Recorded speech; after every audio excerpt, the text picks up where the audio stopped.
to yet another episode of Creative Connects Behind the Art, a series of heart-to-heart conversations we've had with African artists on their creative journeys. Today we're joined by Kemiyondo, a Ugandan filmmaker, writer and director currently based in Los Angeles. She graduated from the American Conservatory Theatre with a Masters of Fine Arts and shortly after founded her production company, Chemistry Class. She wrote, directed, and acted in her culturally shaking film Kyenvu, which featured on BBC. Kianvu went on to win the Oscar-qualifying film award at the Pan-African Film Festival, a first for Ugandan film. Kemiyondo is the television writer for MTV's Undressed and Star's Step Up High Water. Stay tuned for our interview with her.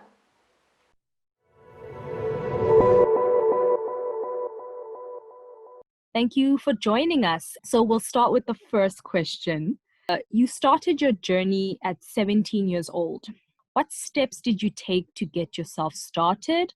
And what are some of the mistakes you can share with other young creatives? It's funny, as soon as you said my journey started at 17, I'm like, no, my journey started earlier. Because I think, and I only say that because I think we often think our journey starts at our first product, but I think your journey actually starts before that, because everything that goes on in your life contributes to the first product. Being about African women, the first play that I wrote comes from the fact that I spent a life without seeing African women-centered stories on my stage. And so in some ways, my journey begins there. And that purely came because no one was writing for us. And so I've always had this spirit of, I'll do it myself then. We weren't getting stories centering African women. We weren't getting stories written by ourselves. And so I just sort of always wanted to approach that with that mindset, you know, like taking back our stories. I don't know that I've made mistakes. I think by definition, being an artist requires a lot of testing this, testing that. That may not work, this may work, that may work. But ultimately, you always end up, I at least believe, where you're supposed to. If you're constantly chasing your purpose and your dreams, what some may consider mistakes, to me is just a redirection. I think they only become mistakes if you don't use them. Let's talk about Kianvu. What is the main message you are trying to drive forth and why? Uganda had put out a law banning miniskirts because there was harassment going on. And so it bothered me that basically it was like, women are getting harassed. Okay, women, you need to do better. Stop wearing miniskirts. Like, hold up. That's not the issue here. The issue is the men that are doing the raping. And I'm always interested, like I said, in telling stories. But of course, at that time, I was in America and I hated how the West told our own stories, right? So I knew that if I told the story, it was going to be a complex story. It wasn't just going to be a story about sexual harassment or rape. I wanted to include a broad spectrum of what life looks like back home. So actually, Kianvu is 18 minutes, but for 15 minutes of it is a comedy, is a romantic comedy. And a lot of people ask me that and say that, like, oh my God, I thought this was a comedy. And then at the end, and I say, well, isn't that what life is? You know, I don't leave my house knowing I'm going to get raped. Isn't it a romantic comedy? And then it changes. Isn't that what life is? You're having a good day and then you find out someone died. Isn't that what life is? Okay, there's two messages. I also set out to make sure it was 100% Ugandan cast and crew, because everyone who has these really good movies always used to employ people from outside of Uganda, and it became their selling point. Like, oh, we got a director from Italy, we got a cinematographer from South Africa, and that's nothing to be proud of, to say that you couldn't find something in your home country. And so the main message through the making of it is that we are enough. We have the talent, we can do these things. And for it to do well on the festival circuit, to me, was so important, because it proved that very point that we have great cinematographers, we have great sound editors, we have everything we need. But in the narrative of it, I wanted us to start looking at the role of the ally, because at the final, I don't want to ruin it for people who, well, I guess I've already ruined it. So, but the final scene where he's washing that skirt, to me, is the most important scene, because I wanted people to start looking at their lives and seeing where are they going to pick up their metaphorical yellow skirt, because it should not fall on women we cannot heal, be angry, protest, and fix ourselves. Like, men have to come on board. And so I really wanted to look at the role of the ally. Who was your viewership? Me. And I'm very strong, and I talk about this a lot. I am my audience. I don't make anything that I don't want to watch. And that is where I start.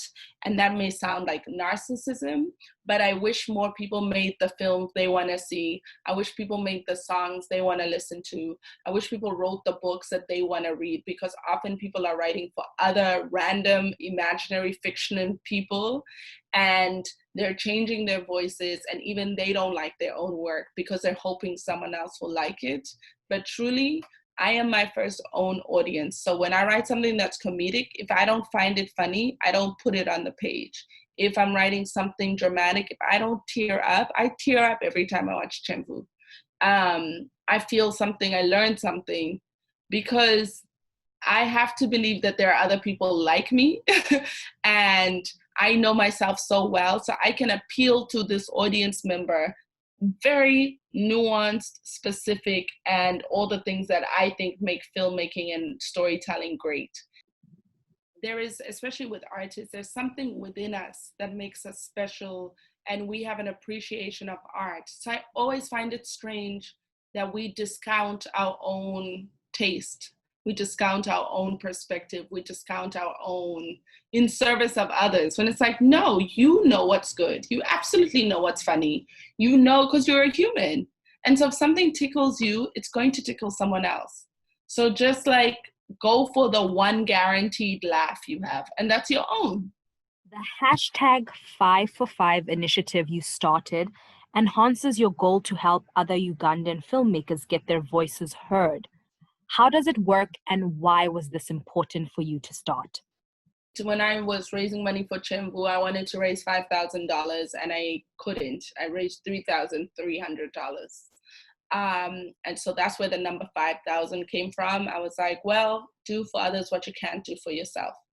I believe that I moved through life with the question, what did your younger self need? What did your younger self need that they did not have?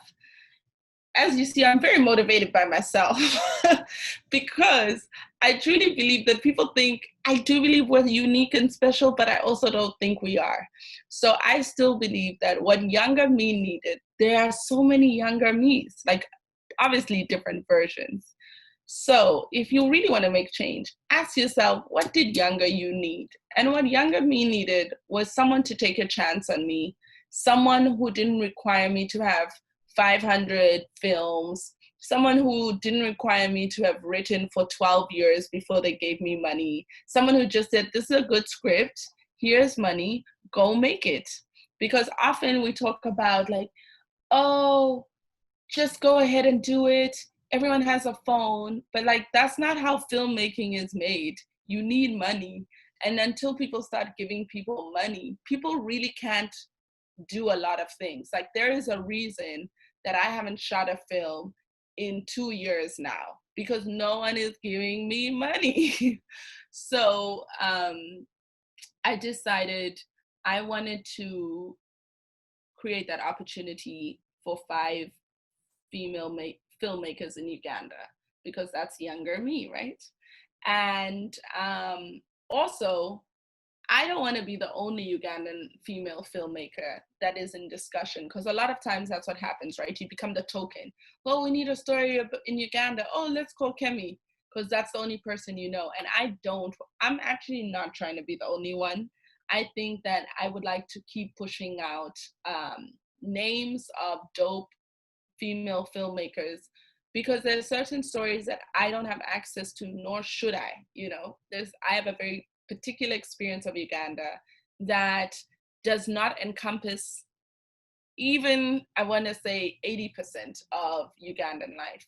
But I feel like the more variety of voices we have coming from a country, the more we can approach different stories. And I actually think the more stories coming out of a country, it actually allows you as a filmmaker to take more risks, because then you aren't the only one, and there's not this responsibility of I must represent the whole of Uganda in this 10-minute film. So all these things worked towards me saying, like, I want to create a project that would allow for more female filmmakers from Uganda to come out. So I started raising money, we hit our goal, and then I decided to throw in, because I had already put in my own money, but then we got the submissions and I just couldn't choose 5. So I put in my own money, and then we did 6. So we're actually gonna go with 6 female filmmakers. So then, to end off our conversation, I would like to know what your advice is to other artists who are afraid to take that next step. Again, go back to yourself. If 10 years from now, are you going to be bothered that you didn't make that next step? And look, for some people, their answer is, I'll be just fine. And in that case, then go ahead, keep living your life. But if you really believe in yourself that in 10 years, I will regret not having taken this, even if it means that I fail, I think then you got to listen to that.